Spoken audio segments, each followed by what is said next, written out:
नमस्कार साथियों, मैं पत्रकार प्रियांशु मल्होत्रा आप सभी के समक्ष आज लेबर कोड की कुछ जानकारी देने के लिए आया हुआ हूँ। कुछ दिनों पहले हमारे भारत में भारत बंद का ऐलान किया गया था मजदूरों के द्वारा, मजदूर संगठनों के द्वारा। आखिर यह ऐलान किया गया तो किया क्यों गया था, ये बताने के लिए मैं आप सभी के समक्ष आया हूँ।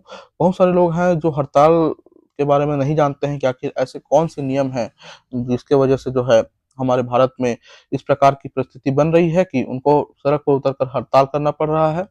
और इस पर सिर्फ और सिर्फ प्राइवेट मजदूर ही नहीं, गवर्नमेंट एम्प्लॉयज तक उनके समर्थन में खड़े हुए और उन्होंने भी अपना नौकरी जो है अब्सेंट कर, ड्यूटी अब्सेंट कर, सरकारी वेतन छोड़ उनका समर्थन किया। सरकारी सुविधाएं जो है कई हद तक बंद रही। बैंक एम्प्लॉयज ने बैंक से छुट्टी ली थी। कोल इंडस्ट्रीज में भारी मात्रा में हड़ताल का प्रभाव देखने को मिला, प्रोडक्शन एकदम बंद रहा। और भी कई सेक्टर्स हैं जिस पर हड़ताल का बहुत ही भारी प्रभाव था। तो ऐसे कौन-कौन से नियम हैं जिनके वजह से हड़ताल जो है करना पड़ रहा है हम लोगों को? ये हम आज ये देखते हैं आगे। कुल बोला जाए तो 2019 तक में कुल 29 नियम थे जो कि लेबर कोड में थे। लेकिन उस 29 नियमों को कट-छाँट करके, एक दूसरे से तोड़-मरोड़ करके, मिला-जुला करके 4 बड़े नियम बनाए गए, जो कि कहा जाता है कि सरल हैं। आखिर वो 29 नियम क्या-क्या थे, अगर वो आपको जानने हैं, तो आप मुझे कमेंट कर सकते हैं, मैं आपको बता सक फिर आप मैं उसके लिए एक डेडिकेटेड अलग से वीडियो बनाऊँगा कि वो 29 नियम क्या-क्या थे। आप कमेंट करके मुझे बताइएगा, फिर मैं ज़रूर आप लोगों का उसमें सहायता करूँगा। बात करते हैं कि इन 4 बड़े नियमों का क्या-क्या ये कौन से नियम हैं और क्या कहते हैं। सबसे पहला नियम कि अगर किसी कंपनी में 100 मज़दूर, पहले जो 2019 से पहले के जो नियम थे, या अगर किसी कंपनी में 100 मज़दूर अगर रहते हैं न्यूनतम, तो वो कंपनी बंद अपने मर्जी से बंद नहीं कर सकती अपनी कंपनी को। उसको बंद करने के लिए उस कंपनी को सरकार से अनुमति लेकर के फिर उसको बंद करना होता था। लेकिन नए नियमों के अनुसार जो है वो 100 की जो संख्या है उसे 300 बढ़ा दी गई है। मतलब कि अगर किसी कंपनी में 300 या 300 से कम मजदूर हैं, तो वो कंपनी अपनी इच्छा अनुसार उस कंपनी को बंद कर सकती है। किसी प्रकार की कोई अनुमति की उसको आवश्यकता नहीं है।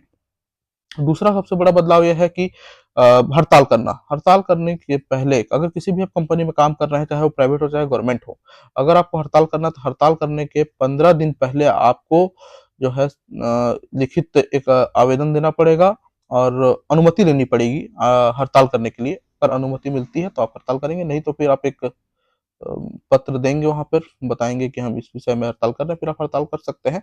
लेकिन अगर आप ऐसा नहीं करते हैं, तो आपके ऊपर उचित कार्यवाही की जा सकती है कानूनन तौर पर, क्योंकि उसे अवैध माना गया है, गैर कानूनन माना गया है उस हड़ताल को, अगर आप सहमति नहीं लेते हैं, अनुमति नहीं लेते हैं तो।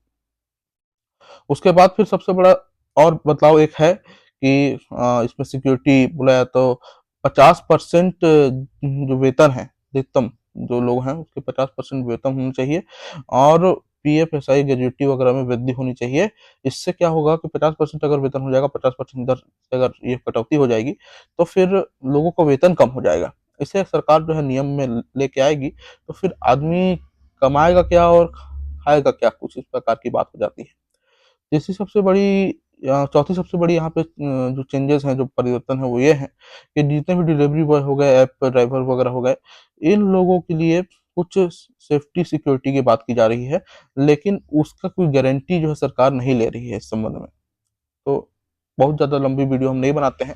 अगर आपको किसी भी तरीके का इसमें डाउट्स है, अगर किसी विषय में अगर प्रॉपर वीडियो चाहिए तो आप मुझे कमेंट करके बता सकते हैं, फिर मैं उस विषय में जो है आपको प्रॉपर एक वीडियो बना के दूँगा।